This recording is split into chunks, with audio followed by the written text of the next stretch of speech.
Wild Arms, one of the most cult-following classic RPG franchises out there that it seems to have just vanished. So what the hell happened to Wild Arms? Why haven't we heard anything for the last 8 years or 10 years or so? But guess what? There's a new Wild Arms coming up, but let's find out what kind of game it's going to be. So, these are the Wild Arms games that I own. My mint condition copy of Wild Arms 3, my limited edition copy of Wild Arms 5, and oh, not this stupid joke again.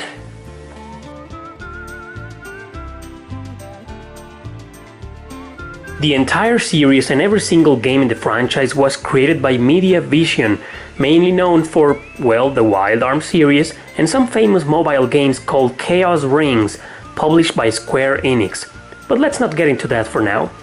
The company was formed in 1993 and they had just developed a couple of games that were never released in North America.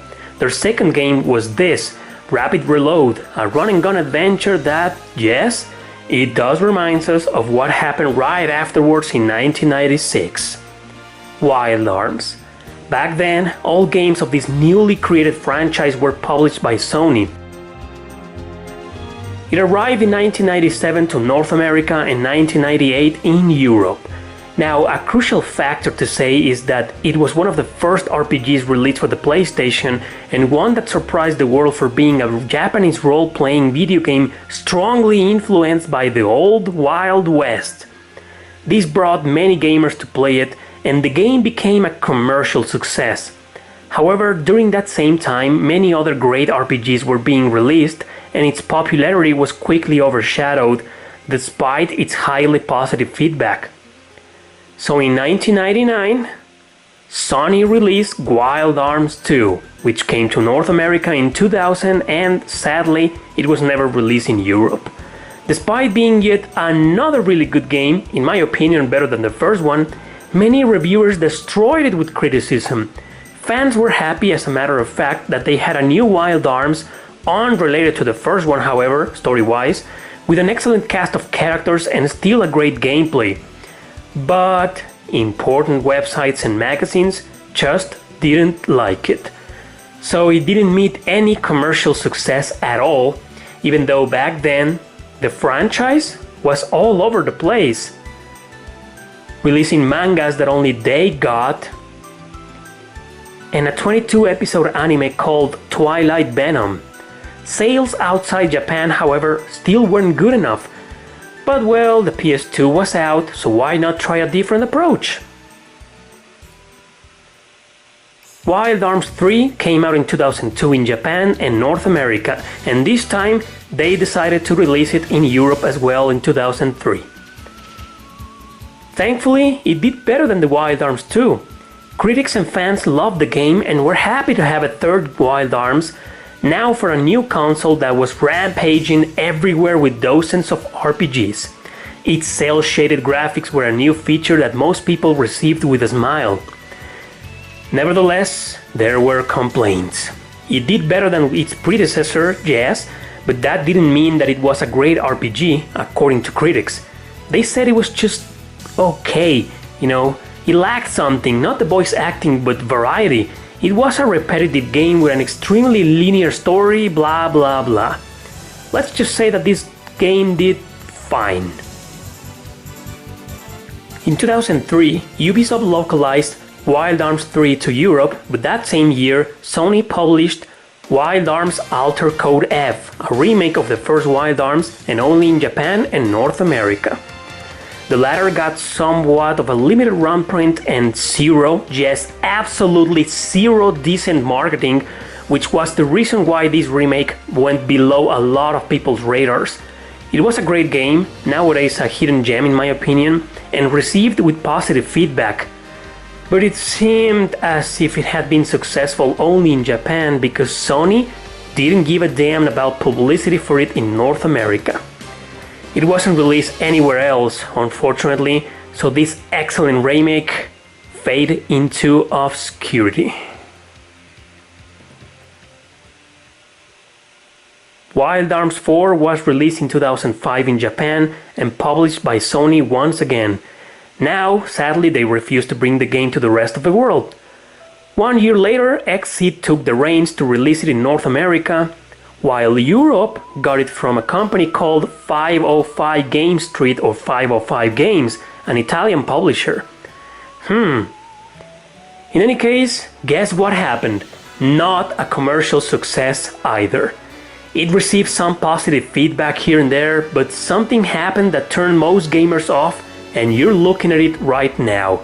The battle system had drastically changed to that resembling a tactical one.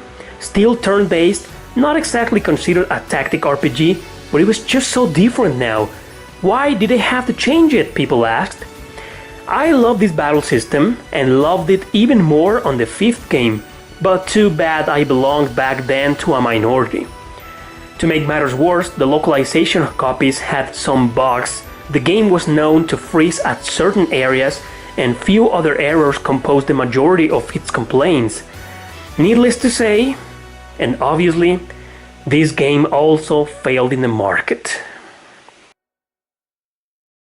Since Japan was still having a blast with these games and commercial success had been decent enough at least in there, the same publishers as before still went their separate ways to publish Wild Arms 5. It came out in 2006, but North America got it until 2007 and Europe until 2008. Just at the end of the PlayStation 2's lifespan. We all know what happens when JRPGs are released at the very end of a console's time. Yup, they don't really get much attention, do they? Despite all this, marketing was worked pretty well. The 10th anniversary celebration was all over the place and limited editions were selling out. There is one fact to consider surrounding this game. All previous Wild Arms were written and designed by Akifumi Kaneko. Wild Arms 5 was not. Of course, Kaneko was still involved in production, but perhaps only in that. The game didn't fail, of course, but some people just completely ignored it. In 2007, Wild Arms XF, or Crossfire as it is pronounced, was published in Japan by Sony. Once again in 2008 by XSEED in North America and by 505 Games in Europe. This time, however, they went full tactical. It was now officially marketed as a strategy RPG and the first one for a portable console. Was it a spin-off, a side story, a main title? Nobody knew. Marketing was okay, but it also failed to meet commercial success, this time with a very good reason in my opinion, since the game was way out of balance in terms of difficulty and just didn't have the same charm the other games did before. And why keep changing the battle system? And again, it wasn't made by Kaneko, and again, critics destroyed it. So what happened next? Nothing. Sony gave up for a long while, even though Kaneko and Media.vision were always rumored to be working on a new title. The PS3 era went by, the PS4 went by, and yep, no news about Wild Arms. Just rumors. However, in 2018, those rumors became true. This year, we will meet Wild Arms Million Memories for mobile phones. No console, not even portable, no. For a damn phone! We waited 10 years for a new Wild Arms and this is what we get? On top of that, there's still nothing, no trailer, no images, nothing at all except for a damn opening theme that no one gives a damn about. It looks like it might be a crossover, but we still don't know for sure. Wanna know what's worse? It's not made by Media.vision anymore. Although still supervised by Kaneko himself. Yeah, supervised. Well, I'm sorry to say this, but there's actually no real objective information as to why the series died, so here's my opinion. First of all, the series never met true commercial success anywhere, and Sony regretted this, so they just stopped publishing as anything outside Japan after a while. It just wasn't worth the investment. And this will surprise you, but Media.vision was not only really busy making the Chaos Ring titles, but also they made Valkyria Chronicles 3, which never came out of Japan, Valkyria Revolution, which also failed by the way, and the newly released Shining Resonance Refrain, which was just Shining Resonance for the PS3, only in Japan. This among other games including Digimon titles. So they have been very busy indeed, completely ignoring the Wild Arms' gigantic cult following fanbase. On purpose? I don't think so. Without Sony's support, they might have been all these years forced to stop creating Wild Arms. But why didn't they go to another publisher, like Xseed for example? In any case, the fact that we might get a new Wild Arms, hoping it would get released outside Japan, could be a small light of hope for all of us fans. Maybe Sony's trying their luck once again. Maybe they're saying, hey, if this succeeds, we might localize the game and then maybe, just maybe, release a new main title for consoles. Yeah, maybe. Wild Arms will be forever a cult classic series, a beloved franchise that has a very solid fanbase growing year after year. Regardless of getting a new game or not, we should at least go back to all the awesome titles we got and perhaps play them once again. But at least today, we finally learned what the hell happened to Wild Arms.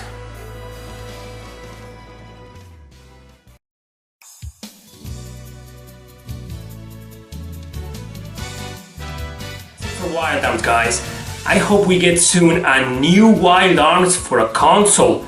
Either for a TV console or a portable console, I don't care as long as it's not for a damn mobile phone.